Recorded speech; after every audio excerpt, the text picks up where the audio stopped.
La louange est à Allah subhanahu wa ta'ala, nous le louons et auprès de lui nous recherchons protection et nous demandons refuge et protection auprès d'Allah le Très-Haut contre le mal de nos propres personnes ainsi que contre le mal de nos propres actions. Celui qu'Allah a guidé, il n'y aura personne pour l'égarer, celui qui l'a égaré, il n'y aura personne pour le guider. J'atteste qu'il n'y a pas de divinité digne d'être adorée en toute vérité et exclusivité à l'exception d'Allah le Très-Haut. Et j'atteste que Muhammad sallallahu alayhi wa sallam est son serviteur et messager. Ô vous qui croyez, craignez Allah de sa vraie crainte et ne mourrez qu'en pleine soumission. Ô vous les hommes, craignez Allah, craignez votre Seigneur qui vous a créé d'une seule personne et qui a créé à partir de celle-ci sa compagne et a multiplié à partir de ces deux-ci un grand nombre d'hommes et de femmes. Et craignez Allah au nom duquel vous vous implorez mutuellement et craignez de rompre les liens du sang. Allah observe parfaitement ce que vous faites. Ô vous qui croyez, craignez Allah et prononcez des paroles justes. Il vous arrangera vos affaires et vous pardonnera vos fautes. Et celui qui obéit à Allah et à son messager a remporté un vif succès. La meilleure parole est la parole d'Allah le Très-Haut, la meilleure guidée est la guidée du prophète Mohammed sallallahu alayhi wa sallam. Et la pire des choses sont les choses rapportées en islam, c'est-à-dire rajoutées en celui-ci et n'en faisant pas partie. Et toute chose rapportée, rajoutée est une innovation et toute innovation est un égarement et tout égarement est voué au feu. Serviteurs d'Allah, sachez qu'Allah vous préserve, que la pratique du péché et des désobéissances de manière publique représente une transgression immense auprès d'Allah, exalté, et expose à son courroux et son châtiment dans ce bas monde et dans l'au-delà. Le messager d'Allah, qu'Allah a pris sur lui et le salut, a dit: toute ma communauté se verra pardonnée, à l'exception de ceux qui pratiquent le péché en public. Et fait partie de la publicité du péché le fait qu'un homme pratique une chose durant la nuit et qu'Allah le préserve du vu et du su d'autrui, mais qui le matin suivant lance: ô un tel, j'ai fait ceci et cela hier, alors qu'Allah l'avait couvert en cette nuit, mais il lève ce voile qu'Allah a mis sur lui, c'est-à-dire en racontant son péché. Serviteurs d'Allah, effectuez des péchés, des désobéissances et actes vils ouvertement, devant les gens, dans la pratique ou en les relatant, eh bien cela représente une trahison du secret entre lui et Allah, dans la mesure où le Créateur couvre son serviteur lorsqu'il pratique ses interdictions, à l'abri du regard des autres. Et bien entendu, serviteur d'Allah, la pratique du péché est formellement interdite, mais le pratiquer en public est bien grave. Pécher en secret est un mal en soi. Le pratiquer en public en est un second. S'en vanter autour de soi en représente un de plus. Ajoutons que le péché en public est une exhortation à sa pratique. Le mal de cet individu bravé, le mal de cet interdit bravé par cet individu au départ en secret, a alors quadruplé par sa pratique publique et son évocation à autrui. La perversité de la chose s'aggrave alors. Le pécheur en public, serviteur d'Allah, est un frivole qui par son acte encourt la vengeance d'Allah et sa colère. Le pécheur en public, serviteur d'Allah, s'expose à la privation du pardon d'Allah, car ce genre d'individu est l'exception de ceux à qui le pardon d'Allah a été annoncé par le prophète dans le hadith précité. Le pécheur en public, serviteur d'Allah, s'est dénudé de sa fierté et a livré son honneur à la critique fondée des gens. Quant à ces actes malsains pratiqués publiquement, sa personne a alors perdu tout caractère sacré. La louange est à Allah, la louange à Allah, le très doux, le longanime, celui qui permet aux serviteurs, en leur accordant un temps pour se repentir, de revenir vers lui. Il est celui qui accorde le délai et celui qui accepte le repentir. Il est le repentant, il est celui qui remercie ses serviteurs pour le peu d'actes qu'ils accomplissent. La louange va à Allah subhanahu wa ta'ala. J'atteste qu'il n'y a pas de divinité digne d'être adorée en toute vérité et exclusivité à l'exception d'Allah le Très-Haut. Serviteur d'Allah, la pratique du péché en public conduit à l'amoindrissement des valeurs religieuses chez les gens et à la diminution des comportements louables dans la société. Et cela représente une expansion du désordre et de la perversité sur terre. et l'a pratiqué publiquement, le péché et évoqué fièrement des actes vils et bas dans les cercles de discussion n'est que dénigrement du droit d'Allah et de son messager, ainsi que du droit des pieux serviteurs croyants, et l'on peut même parler de formes d'orgueil à leur encontre. Allah le Très-Haut dit, ceux qui aiment que la turpitude se propage parmi les croyants auront un châtiment douloureux, ici-bas comme dans l'au-delà. Allah sait alors que vous ne savez pas. Serviteur d'Allah, l'homme est une créature d'Allah parmi les autres. Allah l'a créé, l'a établi sur cette terre afin qu'il soit un serviteur obéissant, soumis et pratiquant les ordres de son Seigneur.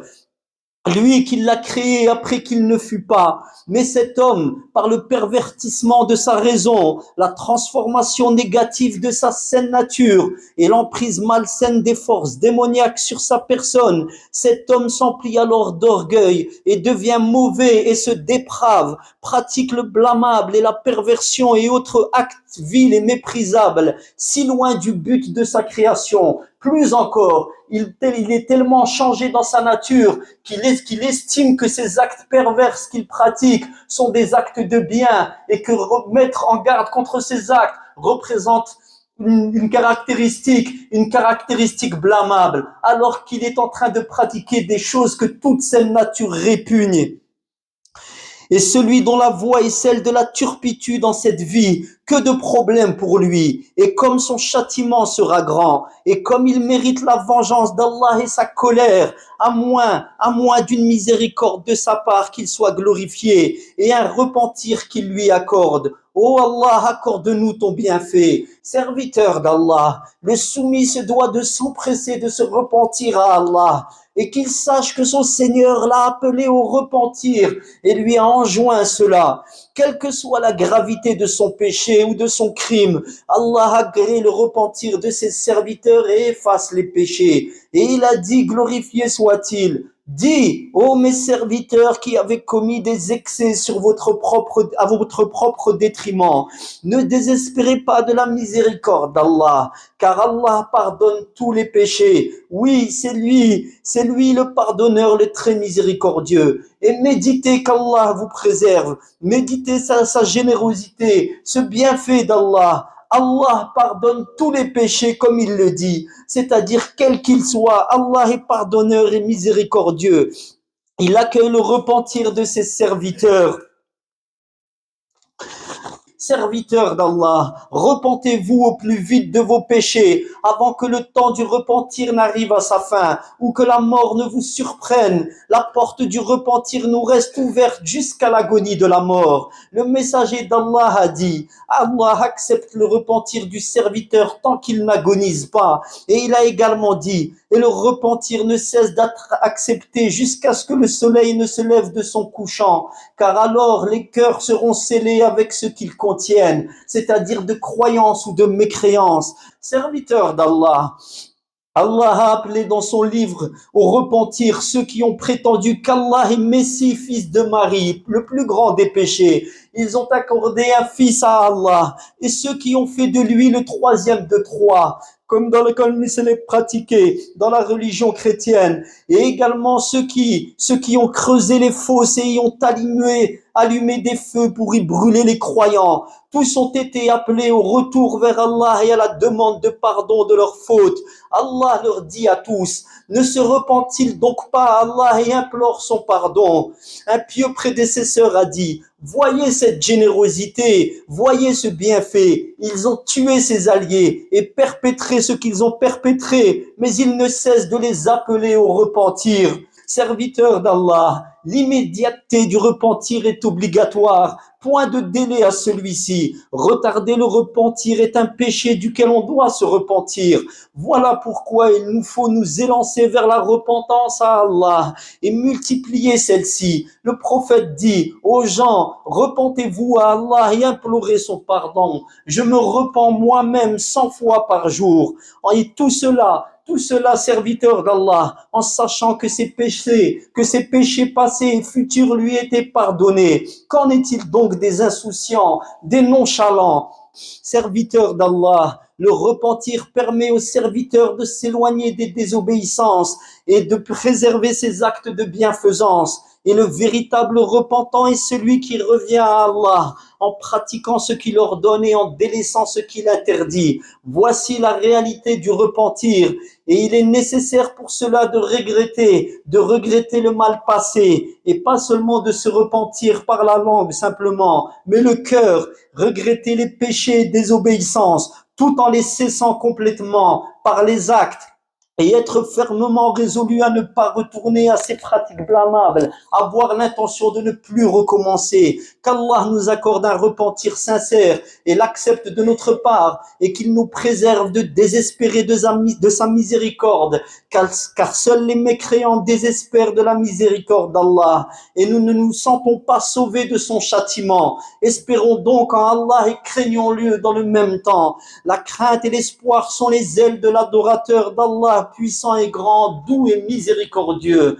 Jeunes serviteurs d'Allah, vous avez entendu ici des paroles qui parlent du fait de pratiquer le péché, de pécher en public, et vous voyez cela tous les jours autour de vous, et peut-être même sans vous rendre compte, vous participez à cela.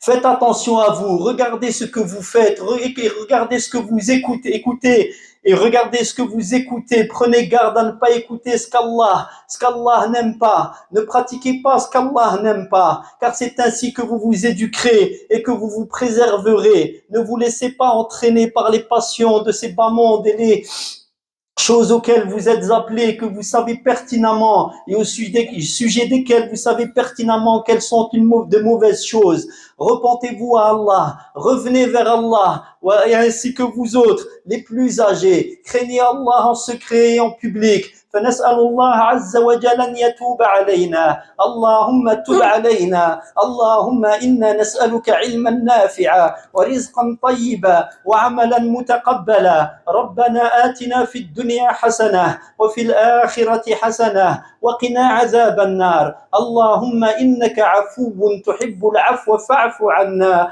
اللهم إنك عفو تحب العفو فاعف عنا اللهم إنك عفو تحب العفو فاعف عنا اللهم اغفر وارحم إنك أنت الأعز الأكرم اللهم اغفر لنا خطايانا اللهم اغفر لنا أخطاءنا واغفر لنا ذنوبنا اللهم ما صنعنا منه في سرا فاغفره لنا ووفق لنا تركه وما فعلناه علانية فاعف عنا يا رب العالمين ولا تجعلنا نعود إلى ذلك أبدا اللهم اغفر اللهم انصر إخواننا المظلومين في كل مكان انصرهم اللهم على عدوك وعدوهم وعدونا اللهم ارحمنا وارحم آباءنا وأمهاتنا ومشايخنا وسائر المسلمين والمسلمات وصلى اللهم على نبينا محمد وعلى آله وصحبه أجمعين